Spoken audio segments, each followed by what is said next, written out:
So my question to you then, Colby, would be, so what, how do I phrase this? So what is it that we're not doing? And the reason I'm asking you is because you are a man and I am not. I have lived in environments, certainly within the army, where there's a lot of male or masculinity and a lot of male attitudes, and I've raised two boys, but I am not a male. So I cannot talk from that perspective. What do you think we're not doing, we're not getting right? I think to answer your question would probably uh, take the time of another of our podcasts. But where does one start? I think, look, I think we're failing our boys in so many ways Hmm. as a general opening statement. I think that in our society, my wife and I often talk about um, having three boys of our own. We're worried about the way society is going to be for them. Hmm. I think society has moved to a place of accountability. So men need to be accountable for um, the some of the problematic behaviours that do exist in our society. Men need to um, understand, for example, that the dynamics of intimate partner violence Hmm. Hmm. and consent in sexual matters. Our young men need to know all that. But our young men need we're not proud. I don't think we're proud of our young men as a society. I think Yeah. where we're failing them is that the messages are too much focused, a bit like what you've been talking about. Not so much outliers, because the rates of domestic or intimate partner violence and in our communities, for example, are not insignificant. So I wouldn't necessarily call it an outlier. It is a significant problem in our community. However, not all men, the Yeah. vast majority of men are not perpetrators of intimate partner violence, are not perpetrators of sexual um, problematic sexual behavior towards their partners. And I don't think our boys get that message. That Hmm. that we that they get the message that we're worried about them. We're worried about their capacity to do harm. Um, they don't get the message so much that we're proud of their achievements, that we're even proud of of differences between what a person, what a male gendered person can contribute in all aspects of society, and celebrating the distinctions between masculinity and femininity. Hmm. Sorry, Cath, you did ask a question. It could be a very long It's answer. it's a it's a complicated question. It It's a is. it's But I guess it's like everything else, nuanced, it is very nuanced. But multifaceted. I think so. If I really would sum it up, it was a question without notice, but that's okay because I love questions. I always pride myself on being able to answer any question put to me. I would put it like this: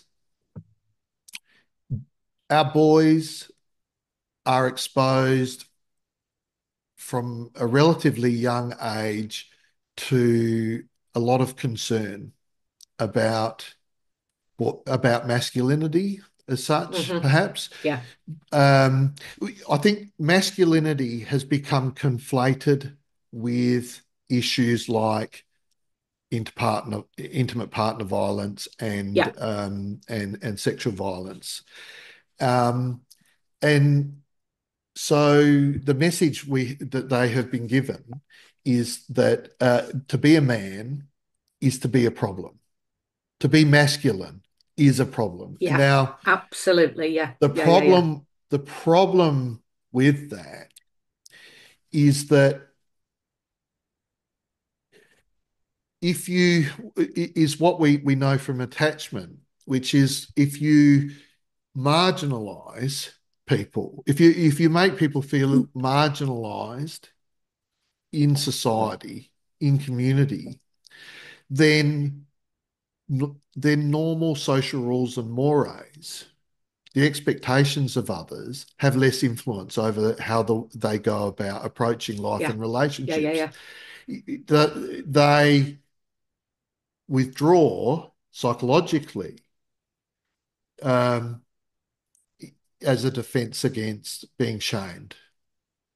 So I think to sum up my broader views about this topic, I would say to the extent that we have marginalized males or made them feel bad and inadequate for the behavior of a proportion of males, we have in fact contributed to an outcome where we will continue to see problematic behaviors amongst males in our community, Hmm. and we may even see growth in those behaviors of concern in Yeah. circumstances where the people who are calling out the behavior would say, well, no, that's not our intent. Our intent is actually to promote accountability and informed reflection by men about the harms they could potentially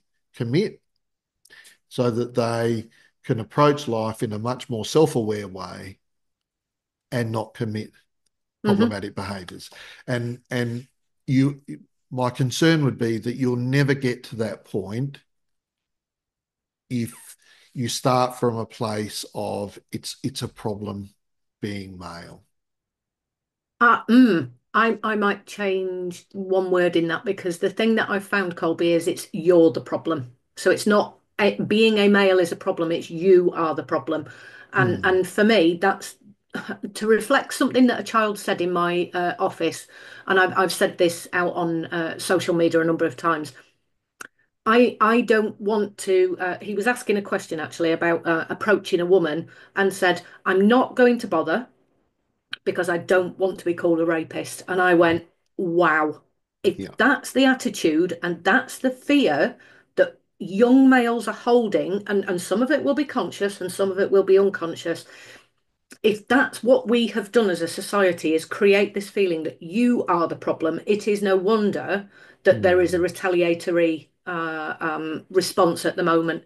Because I mm, think, and I'm going to quote my friend here actually, who I'm going to suggest you talk to at some point as well, Lisa Edison, who's created shame containment mm, theory.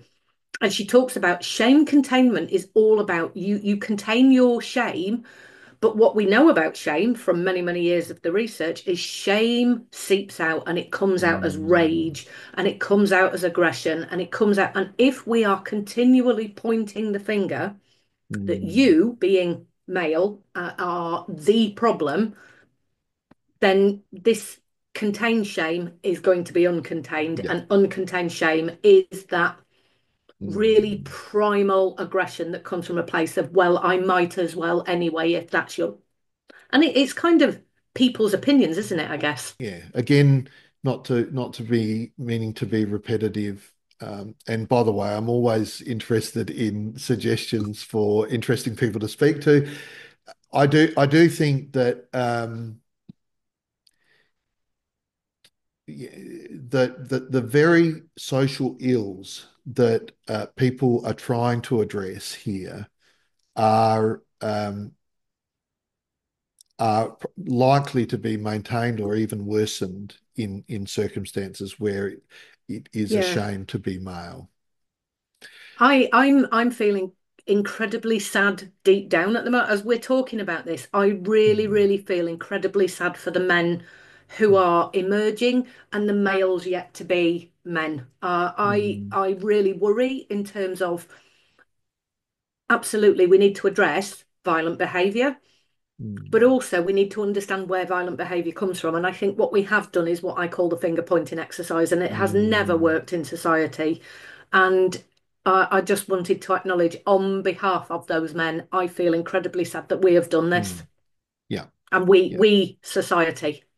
So I think if we just bring together a number of threads of our conversation, it is the case that when a problem arises, our society tends to focus too much on the behaviour of concern, Hmm. and too little on the reasons why those behaviours Yeah, exist. yeah. And that inordinate focus on the behaviour of concern um, would, in my view, maintain and perhaps exacerbate the behaviour, or increase the the prevalence of the behaviour. Hmm. Yeah, so the very response is a significant part of the problem.